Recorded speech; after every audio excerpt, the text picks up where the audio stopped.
Assalamualaikum warahmatullahi wabarakatuh. Waalaikumsalam warahmatullahi wabarakatuh. Alhamdulillahirabbil alamin.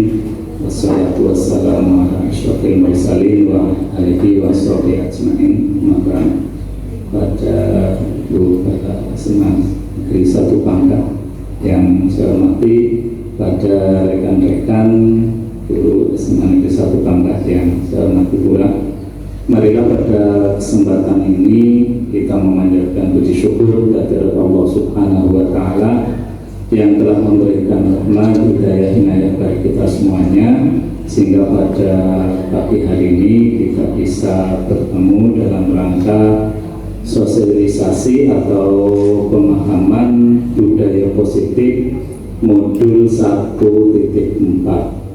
pendidikan guru penggerak. Salawat dan salam semoga selalu terlimpahkan kepada junjungan kita Nabi Muhammad SAW yang senantiasa kita nantikan syafaatnya besok yaumul qiyamah. Ibu, Bapak Guru yang saya hormati, pada kesempatan ini tadi sebagaimana saya sampaikan, yaitu bahwa kegiatan ini merupakan tugas dari modul 1.4 budaya positif pendidikan guru penggerak, di mana bahwa budaya positif ini diharapkan ada dan tertanam di sekolah, di kelas maupun juga di lingkungan sekolah. Yang pertama yaitu bahwa kita merunut dulu filosofi pendidikan menurut Ki Hajar Dewantara, yaitu bahwa pendidikan itu diartikan sebagai tuntunan dalam hidup, tumbuh dan kembangnya anak. Jadi maksud pendidikan itu adalah menuntun segala kodrat yang ada pada anak agar dapat mencapai keselamatan atau kebahagiaan yang setinggi-tingginya, baik sebagai manusia maupun sebagai anggota masyarakat. Jadi Bapak Ibu, yaitu bahwa mungkin ada sedikit kesalahan atau sedikit miskonsepsi bahwa pendidikan yang selama ini, atau mungkin saya pribadi menganggap bahwa pendidikan itu hanya unsur transfer of knowledge atau hanya transfer pengetahuan, penyampaian pengetahuan dari guru kepada siswa. Ternyata menurut konsep Ki Hajar Dewantara, yaitu bahwa pendidikan itu adalah tuntunan.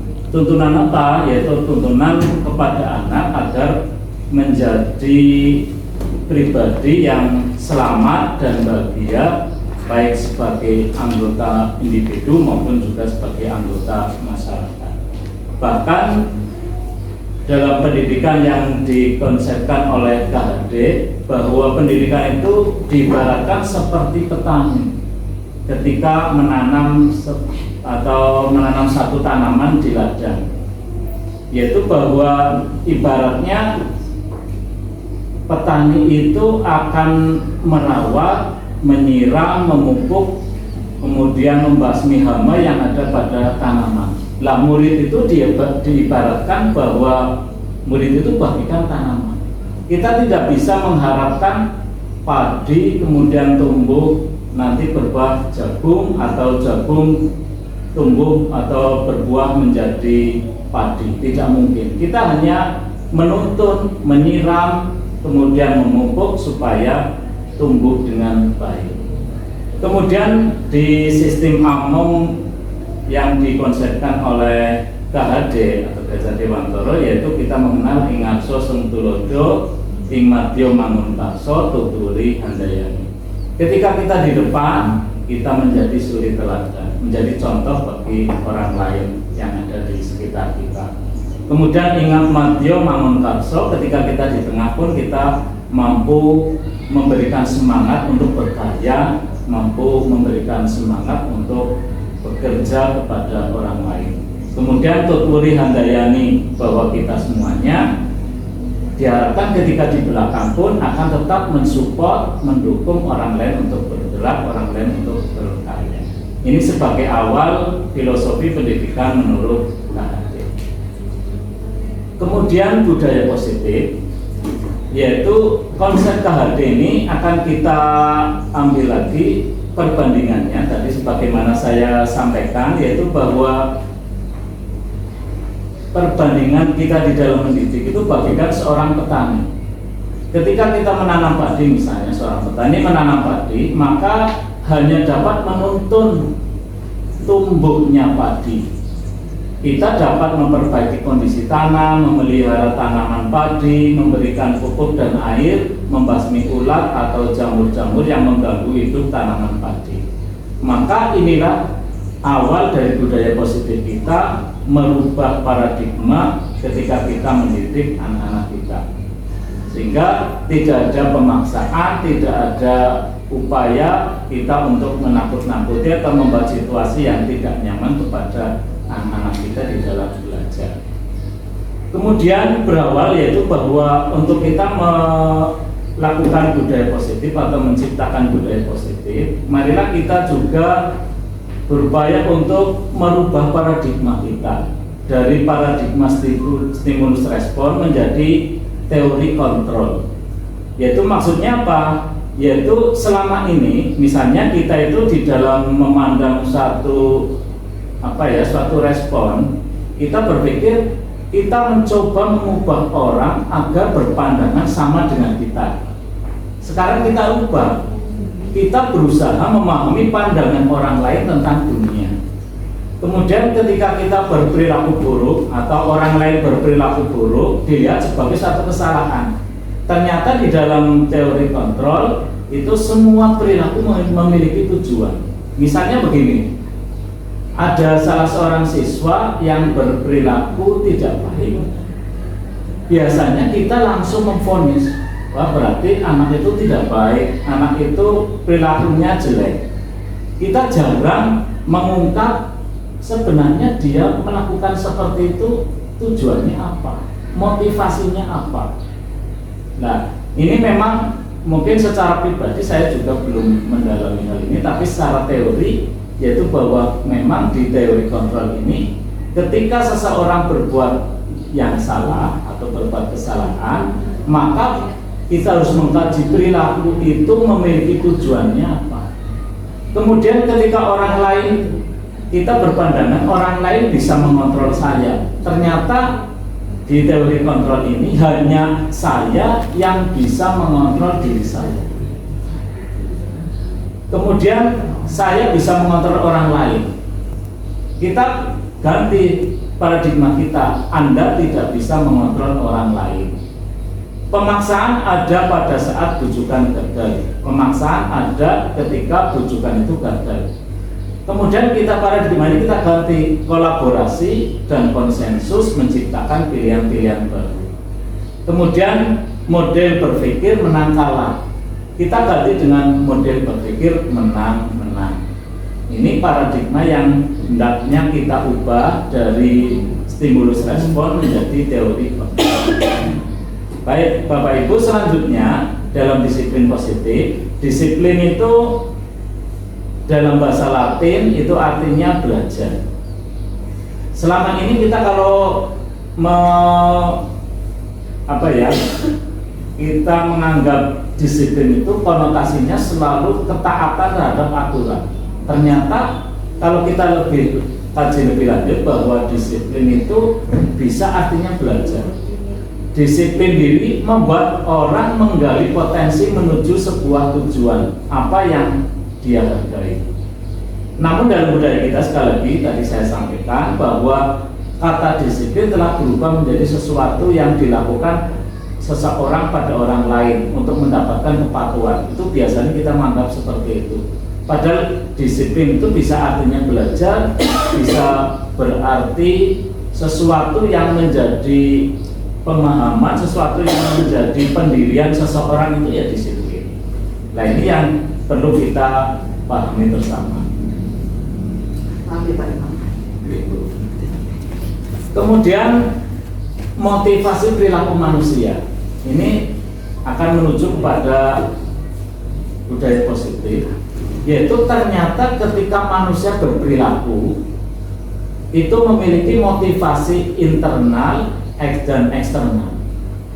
Yang pertama, motivasi eksternal, kadang-kadang orang berperilaku itu untuk menghindari ketidaknyamanan atau untuk menghindari hukuman. Ini motivasi eksternal. Kemudian motivasi eksternalnya juga, manusia berperilaku biasanya untuk mendapatkan imbalan dari orang lain atau sebuah institusi. Kemudian ada motivasi internalnya, yaitu untuk menghargai diri sendiri, menjadi insan sesuai dengan harapan kita. Lah nantinya bahwa semua perilaku kita semuanya, budaya positif kita, budaya perilaku baik kita itu diharapkan bukan hanya motivasinya secara eksternal, tetapi juga lebih baik lagi adalah motivasinya internal, menghargai diri kita, menjadi insan sesuai dengan harapan kita semuanya. Ini motivasi perilaku manusia. Kemudian merdeka, kita sering mendengar yaitu istilah merdeka. Selama ini merdeka itu berarti bebas. Ternyata merdeka itu bukan artinya bebas.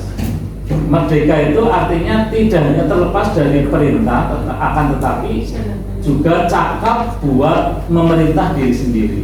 Artinya diri sendiri itu yang bisa memerintahkan, diri sendiri yang bisa memotivasi untuk bergerak, motivasi diri untuk bisa berperilaku atau bertindak.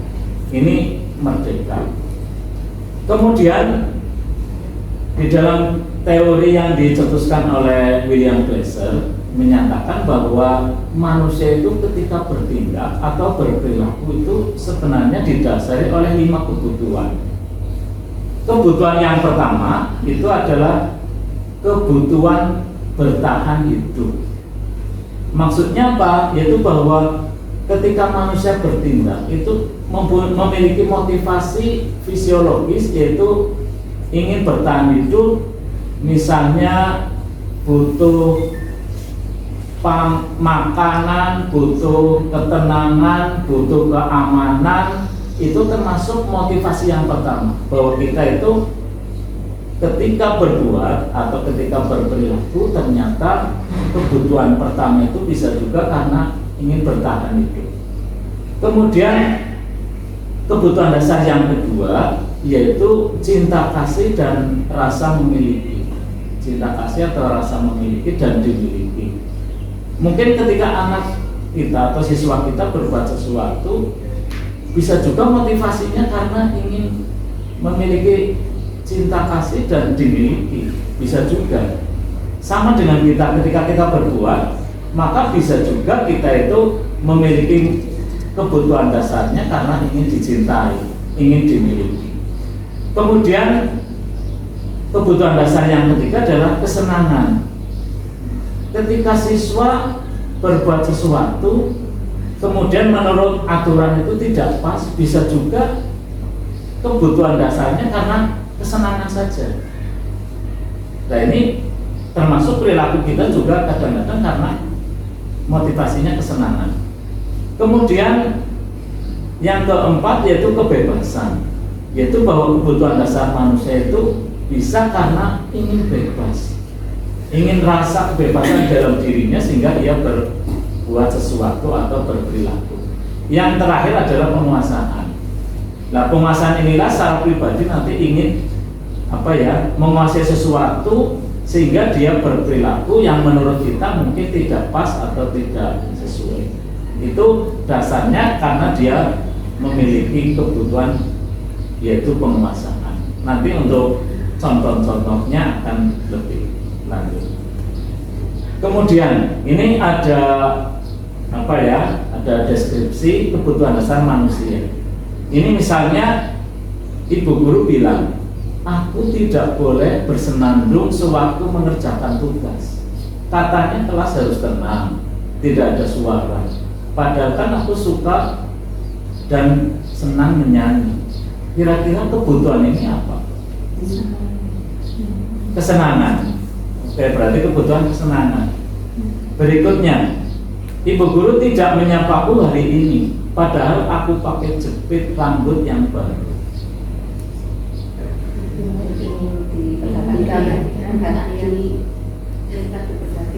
Ya, kebutuhan perhatian, ya rasa kasih sayang, ya kasih sayang maksudnya benar kasih sayang. Kasih sayang ya. Berarti pertama ya. Ya, aku bosan masa belajarnya cuma gitu-gitu aja, dengerin ibu guru seperti itu. Kira-kira kebutuhannya. Aku bosan masa belajarnya cuma gitu-gitu aja, dengerin ibu guru. Kebebasan. Ya. Aku sebel gambarku tidak rapi, malah ibu guru nunjukin ke teman-temanku di depan kelas. Rasa malu. Ini Apa ya? penguasaan. Penguasaan. Ya seharusnya dia apa ya? Gambar itu milik saya. Kemudian saya mengerjakan kurang rapi kok. Kemudian ditunjuk-tunjukkan kepada orang lain. Nah ini contoh beberapa apa ya deskripsi di mana anak itu akan menunjukkan kebutuhan dasarnya sebagai manusia, mungkin karena kesenangan, kebebasan, atau mungkin juga ingin diakui atau memiliki rasa kasih sayang atau disayangi oleh orang lain. Kemudian ini berkaitan dengan posisi kontrol guru, Bapak Ibu, yaitu bahwa ketika kita menghadapi para siswa yang melanggar aturan atau tata tertib, maka kita bisa berposisi, kita kontrol kita itu ada 5. Tapi nanti yang terbaik yang mana? Jadi posisi kontrol kita yang pertama adalah penghukum. Biasanya kalau penghukum itu menghardik, menunjuk-nunjuk, menyakiti, menyindir. Nah, ini posisi kontrol kita sebagai penghukum. Kemudian yang kedua, membuat orang merasa bersalah. Biasanya berceramah mengatakan seharusnya ibu kecewa. Kamu seharusnya kan tahu, ibu lelah sekali, ibu sudah sering mengatakan seperti ini. Saya stres dengan perilaku kamu. Ini berarti posisi kita membuat orang merasa bersalah. Kalau tadi penghukum, itu berarti kita menghardik. Pokoknya kamu melanggar, kamu harus lari lapangan, keliling lapangan 3 kali misalnya, membentak dan nah ini posisi penghukum. Kemudian yang kedua, membuat orang merasa bersalah. Kemudian posisi yang ketiga itu sebagai teman, membuat alasan-alasan untuk muridnya. Ayo lakukan demi ibu, masa kamu tidak mau? Ingat, ibu juga pernah membantu kamu kan? Nah itu seperti itu. Berarti posisi kontrol kita itu sebagai teman. Kemudian yang keempat yaitu posisi pemantau, menghitung dan mengukur. Misalnya, kamu tahu apa peraturannya? Di kelas-kelas kan sudah ada aturannya, tidak boleh terlambat. Mengapa terlambat? Nah ini biasanya posisi sepertinya adalah posisi kita sebagai guru, yaitu pemantau. Kemudian posisi yang kelima yaitu sebagai manajer, mengajukan pertanyaan-pertanyaan. Apa yang kita yakin? Apa yang bisa kita kerjakan untuk memperbaiki masalah ini? Kira-kira kamu itu mau menjadi pribadi yang seperti apa? Bagaimana cara kamu bisa menjadi lebih baik? Untuk ke depan kamu menjadi orang yang seperti apa? Ini posisi kita sebagai manajer. Nah, sehingga dari 5 posisi kontrol kita sebagai guru, ketika menghadapi siswa yang melanggar aturan, maka yang terbaik itu adalah posisi kita sebagai manajer.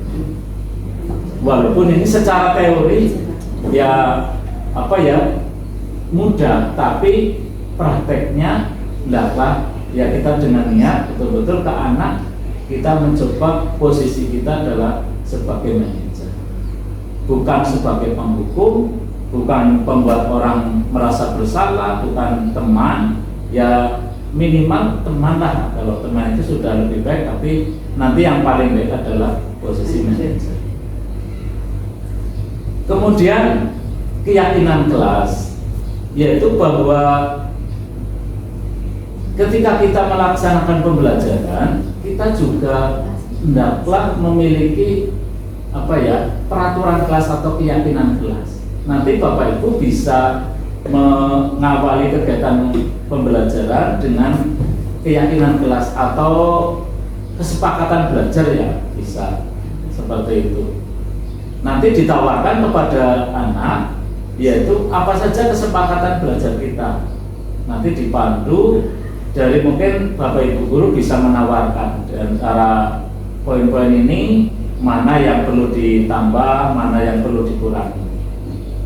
Nah, Bapak Ibu, kemudian ketika kita sudah memiliki keyakinan kelas, insya Allah nanti ke depannya berarti anak itu akan berbuat sesuai dengan apa yang sudah diyakini, apa yang sudah disepakati. Inilah termasuk diantara budaya positif yang ada di pendidikan guru penggerak, diantaranya adalah di modul 1.4 tentang budaya positif. Di dalamnya ada berkaitan dengan keyakinan kelas. Kemudian ini akan saya putarkan sedikit, yaitu tentang contoh restitusi, segitiga restitusi, di mana nanti Bapak Ibu dan kita semuanya bisa mempraktekkan, bisa melakukan ini untuk treatment, untuk ketika kita mengatasi masalah yang terjadi pada anak-anak kita. Silakan untuk kita simak bersama. Salam bahagia Ibu dan Bapak Guru hebat. Dalam penerapan disiplin positif restitusi, salah satu program yang dikembangkan adalah 5 posisi kontrol. 5 posisi kontrol dalam restitusi adalah proses perjalanan seorang pendidik agar dapat mengenali dirinya. Pada video kali ini, kita akan membahas tentang 5 posisi kontrol yang dikembangkan oleh Diane Goshen dan contoh penerapannya.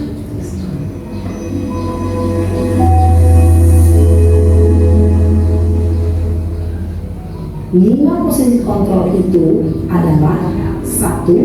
Posisi penghukum, 2. Posisi pembuat merasa bersalah, 3. Posisi teman, 4. Posisi pemantau atau monitor, dan 5. Posisi manajer. Untuk lebih memahami kelima posisi tersebut, mari kita saksikan kasus Naren yang terlambat hadir 20 menit di sekolah dan melihat bagaimana kelima posisi kontrol dalam menghadapi masalah tersebut.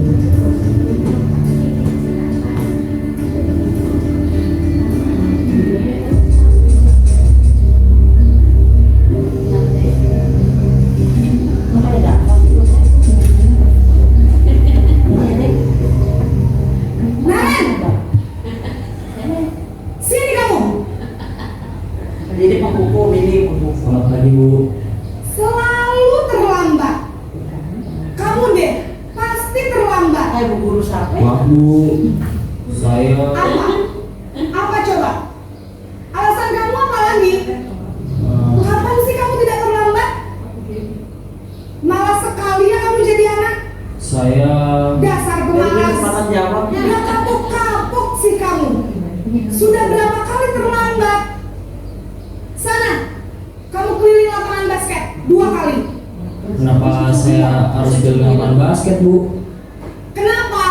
Kamu malah ibu berani-beraninya jawab. Sudah terlambat masih berani jawab pula. Sekarang keliling lapangan basket 5 kali sekalian biar kapok. Cepat pergi sana ke lapangan basket. Masuk dulu ya pada. Posisi penghukum biasanya berbicara dengan nada tinggi, menghardik, menunjuk-nunjuk, menyakiti, dan menuduh. Hukuman bisa berupa fisik maupun psikis. Ibu dan Bapak Guru hebat, dampak yang terjadi pada murid ketika guru berada pada posisi penghukum adalah murid cenderung akan memberontak, bahkan menyimpan dendam.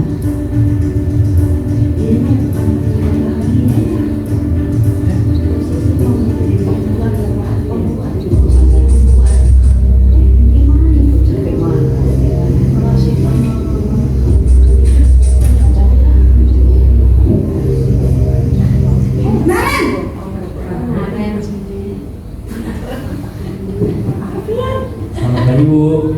Naren, kamu kenapa terlambat lagi, nak? Ya Tuhan, Naren, kamu senang ya bikin ibu susah ya? Bikin Kalau kamu terlambat lagi, nanti ibu yang ditegur bapak kepala sekolah, nak. Disangka ibu tidak bisa membina kamu. Duh, gimana ini? Maaf Bu. Duh, Gusti Naren, kamu suka ya kalau ibu ditegur bapak kepala sekolah? Terus, sekarang ibu harus tulis apa ini di buku absen? Ini kan sudah sering terlambat loh. Ibu harus apa coba? Maaf Bu. Maaf sekali. Ya sudah, lain kali jangan bikin ibu susah lagi ya, nak ya. Ibu tidak akan kuat lagi kalau kamu begini terus. Bisa jantungan kalau ibu tegur bapak kepala sekolah. Sana cepat ke kelas. Maaf ya Bu. Maaf sekali. Posisi pembuat rasa bersalah berbicara dengan nada tenang, cenderung merunduk. Namun kata-kata yang diutarakan membuat murid merasa menjadi orang yang gagal, memandang buruk dirinya sendiri, merasa tidak berharga, dan tidak sanggup membahagiakan orang lain. Ketika guru mengambil posisi pembuat rasa bersalah, murid akan menganggap dirinya yang bersalah dan ia akan menyimpan emosi negatif tersebut di dalam dirinya.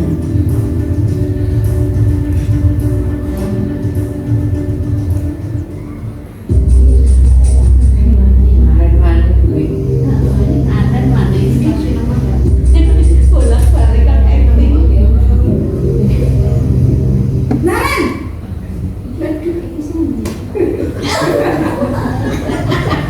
Selamat pagi Bu.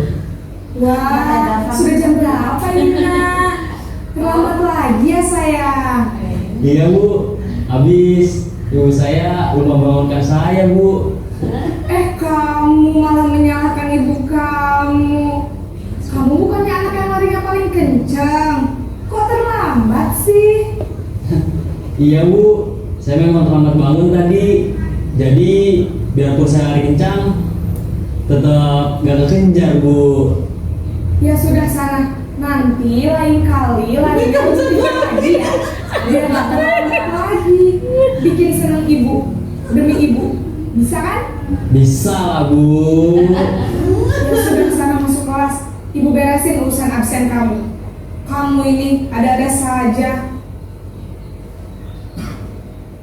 Dalam posisi teman, guru berbicara dengan nada suara ramah, akrab, cenderung bersenda gurau untuk menjaga suasana tetap santai. Murid akan merasa senang, aman, dan akrab dengan guru. Identitas yang tercipta adalah identitas sukses atau berhasil. Namun, perlu diingat, karena ini masih dorongan eksternal, maka ada faktor ketergantungan dari murid kepada orang tertentu. Di sini guru absennya, sehingga di lain waktu murid bisa berperilaku baik, namun hanya kepada orang-orang tertentu saja.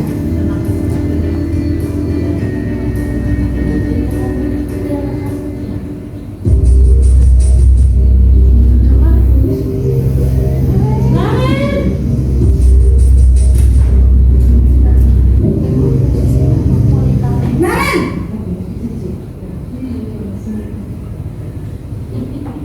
Selamat pagi Bu. Naren, apa peraturan sekolah kita tentang jam berapa kita harus masuk sekolah, nak? Kita harus di sekolah jam 7 Bu. Iya betul, sekarang sudah jam 7.20. Naren sudah tahu konsekuensinya jika terlambat hadir. Paham Bu. Saya harus tinggal kelas pas jam istirahat selama 20 menit. Iya benar, konsekuensinya demikian.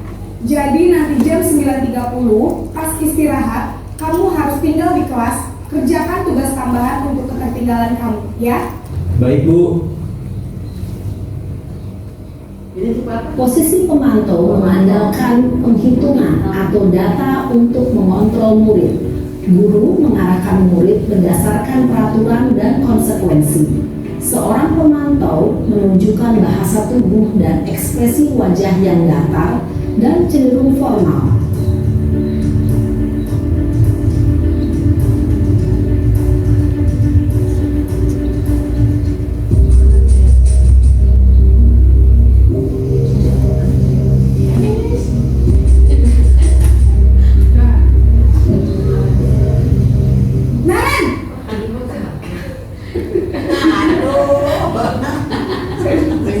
Bu.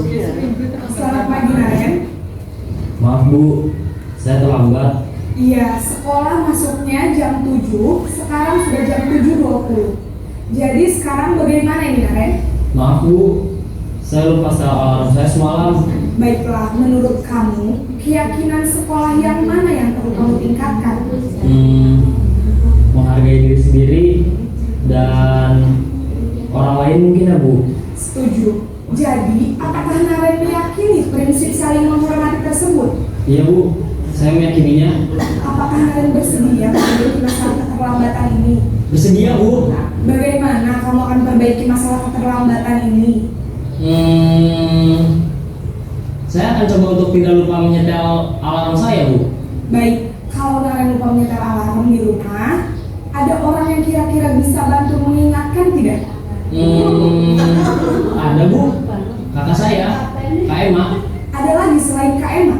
Selain Kak Emma, ada ibu saya. Baik, jadi yang mengingatkan Naren adalah Kak Emma dan ibu kamu ya?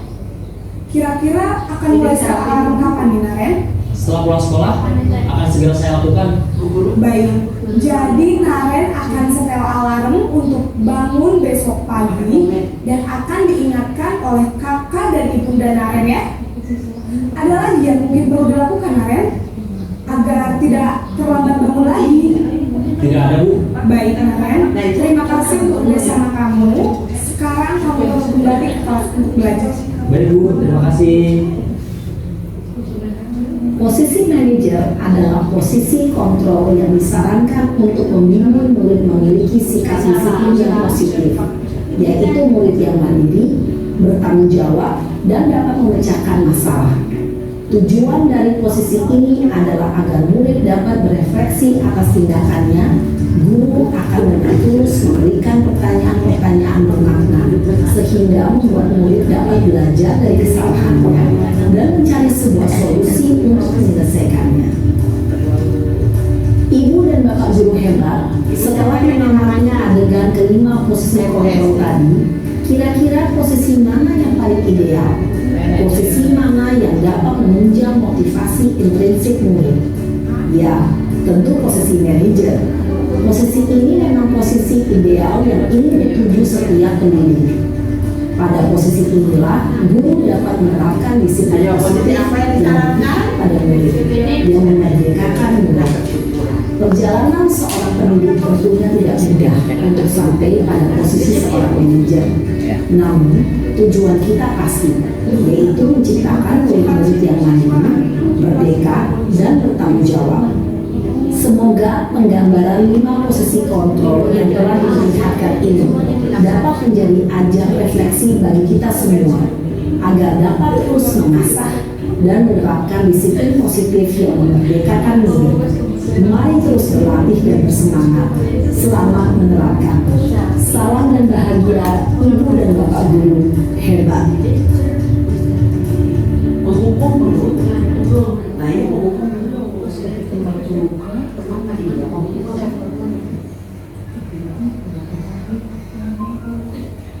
Baik, Bapak Ibu, tadi 5 posisi kontrol. Ternyata yang terbaik adalah posisi sebagai manajer. Tetapi itu butuh latihan, butuh kenyataan bagi kita semuanya untuk bisa menjadi posisi kontrol yang terakhir yang manajer itu. Harusnya ada satu lagi Pak Imam, posisi kolaborasi. Posisi kolaborasi. Jadi kelima-limanya kita berkembang bergantung situasi dan kondisi siswa juga. Ya baik, memang di sini di tentang teori posisi kontrol ini ya 5 ini. Bahkan ketika nanti hukuman dan penghargaan ini Bapak Ibu, ternyata di konsep kurikulum merdeka itu penghargaan dan hukuman itu tidak ada. Jadi Reward dan punishment. ya reward dan punishment tidak ada. Ya, karena penghargaan termasuk makanya ketika di penilaian itu tidak ada ranking itu karena itu. Karena ketika penghargaan itu dampaknya ketergantungan, bisa menimbulkan kekecewaan, terutama bagi yang lain yang tidak berprestasi. Nah, Iri ya. apalagi hukuman jelas tidak ada. Ini kaitannya dengan apa ya, hukuman dan reward dan punishment. Kemudian keyakinan kelas, Bapak Ibu, yaitu bahwa sekali lagi kita semuanya berupaya ketika nanti awal kegiatan pembelajaran kita membuat keyakinan kelas atau kesepakatan kelas. Nanti masing-masing siswa itu bisa berpendapat apa kira-kira peraturan kelas, keyakinan kelas yang akan disepakati. Dan ketika sudah terjadi keyakinan kelas, insya Allah kegiatan belajar akan berlangsung dengan nyaman, berlangsung dengan baik. Kita tinggal mengingatkan tadi posisi kita mau seperti apa.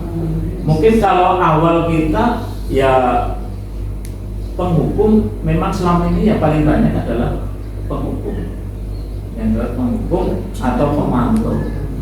Mungkin paling tinggi ya kita teman lah, pada sampai teman. Tapi untuk selanjutnya kita bisa tadi posisi kontrol kita sebagai manajer. Kemudian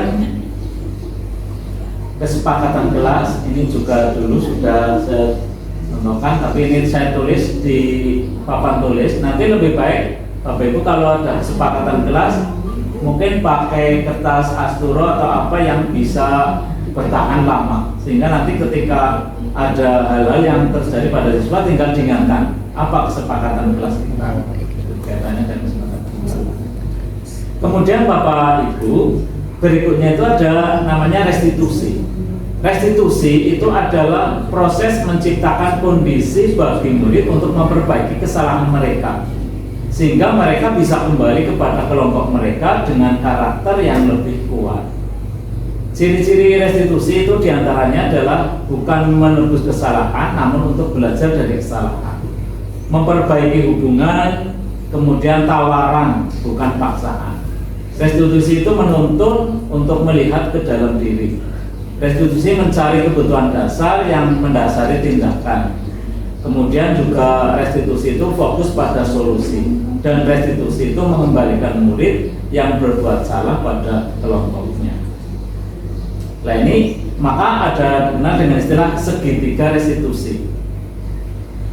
Di segitiga restitusi itu langkah yang pertama adalah validasi tindakan yang salah. Ketika ada anak yang berbuat salah atau melanggar aturan, maka nanti kita coba lakukan segitiga restitusi. Yang pertama adalah validasi tindakan yang salah. Kamu tentunya punya alasan mengapa kamu berbuat seperti itu. Adakah cara yang lebih efektif untuk mendapatkan apa yang kamu butuhkan? Ini validasi tindakan yang salah. Kemudian menstabilkan identitas. Setiap orang pasti pernah melakukan kesalahan. Kamu bukan satu-satunya yang pernah melakukan ini. Nanti yang terakhir adalah menanyakan keyakinan. Keyakinan kelas apa yang kita sepakati? Kamu ingin menjadi orang yang seperti apa? Ini kaitannya dengan segitiga restitusi. Contohkan ada di PNN itu juga ada segitiga restitusi. Sebentar saya buka lagi untuk segitiga restitusi. Yang video lagi, nonton video lagi.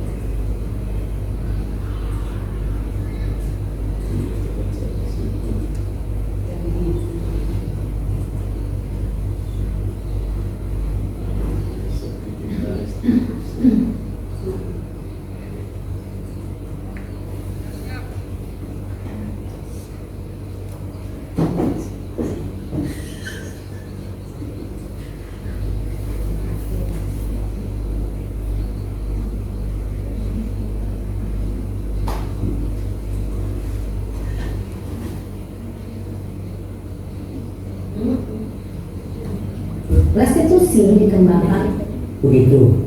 Nah ini maksud banget menggunakan penerapan segitiga restitusi. ya, ini ada segitiga restitusi. Bajunya api tadi merah.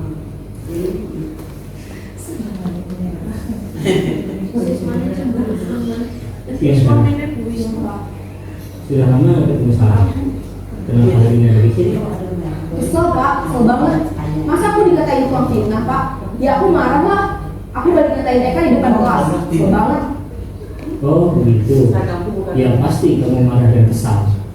Bapak juga akan marah apabila ada yang menuduh Bapak seperti itu. Kemudian pada saat itu kamu mau melakukan apa? Ya saya langsung ngatain Eka lah Pak. Kesel banget. Saya bentak-bentak dia di depan teman-teman lain.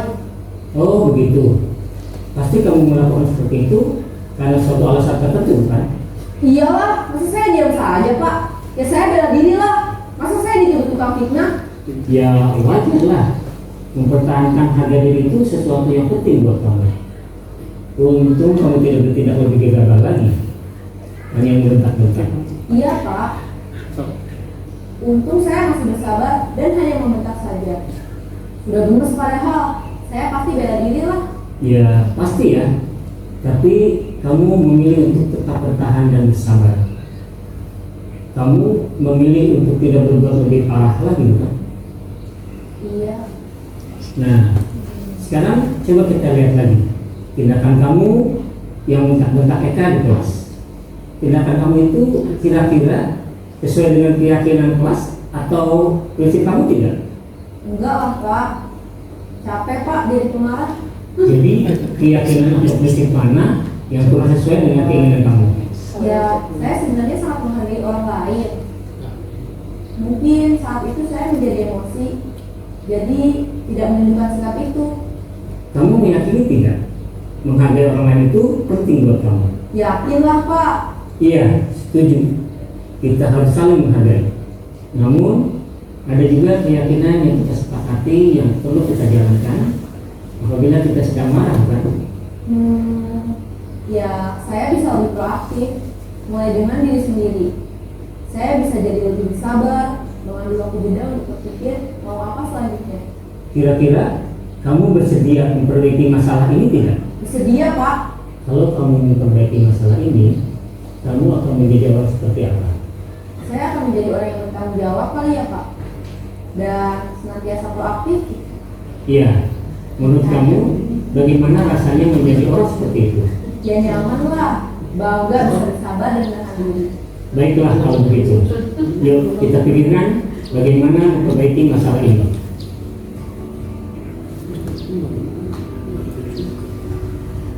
Bapaknya senyum akhirnya.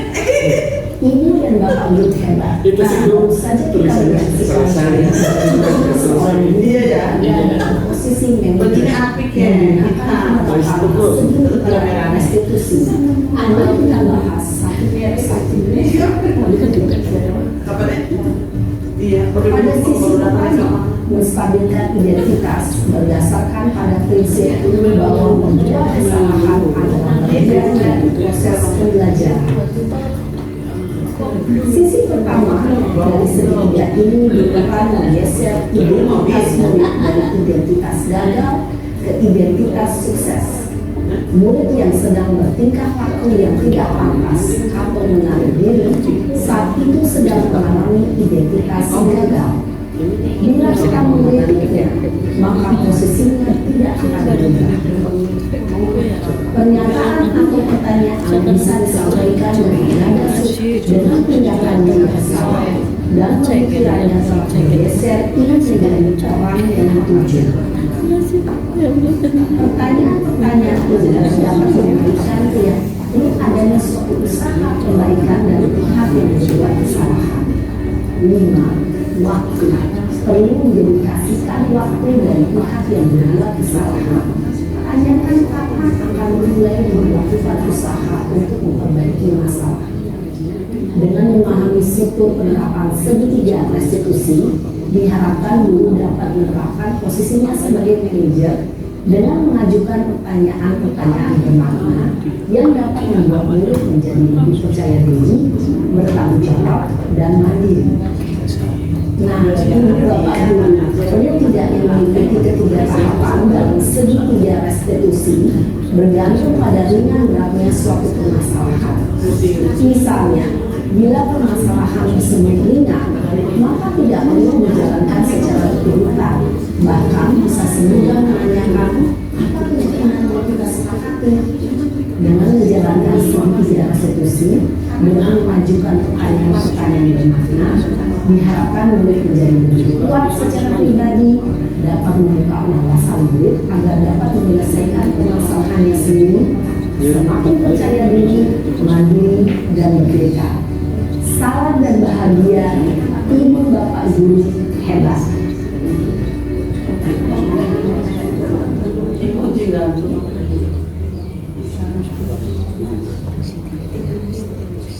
Demikian Bapak Ibu tadi contoh segitiga restitusi. Jadi di dalam budaya positif tadi yang pertama kita bahas tentang kebutuhan dasar manusia, kemudian 5 posisi kontrol guru, kemudian segitiga restitusi. Itu diantara materi yang ada di budaya positif. Diharapkan kita semuanya memahami ketika siswa kita berbuat sesuatu yang salah, bisa juga motivasinya apa, kebutuhan dasar yang ia ingin penuhi itu apa. Kemudian kita menghadapinya dengan posisi kontrol yang terbaik, yaitu posisi sebagai manajer. Kemudian ketika kita menghadapi mentreatment perbuatan siswa, maka kita gunakanlah segitiga restitusi, mulai dari menstabilkan identitas, validasi tindakan yang salah, kemudian juga menanyakan keyakinan sesuai dengan contoh atau tadi yang dilakukan yang ada di PMM itu tadi seperti itu. Jadi kita semuanya Bapak Ibu diharapkan kita bisa melakukan perubahan budaya positif di sekolah kita. Memang berat kalau kita tidak memulainya, kalau kita tidak niat untuk melakukan. Tapi insya Allah dengan niat yang baik kita akan bisa melaksanakan kegiatan segitiga restitusi budaya positif yang ada di sekolah kita. Saya kira itu untuk sosialisasi budaya positif modul 1.4 pendidikan guru penggerak. Terima kasih atas perhatian dari Bapak Ibu semuanya. Saya akhiri. Billahi taufiq wal hidayah. Wassalamualaikum warahmatullahi wabarakatuh. Waalaikumsalam warahmatullahi wabarakatuh. Tidak diperlukan absen katanya. Tidak hanya video saja. Jangan di YouTube kan. Tadi direkam, Pak.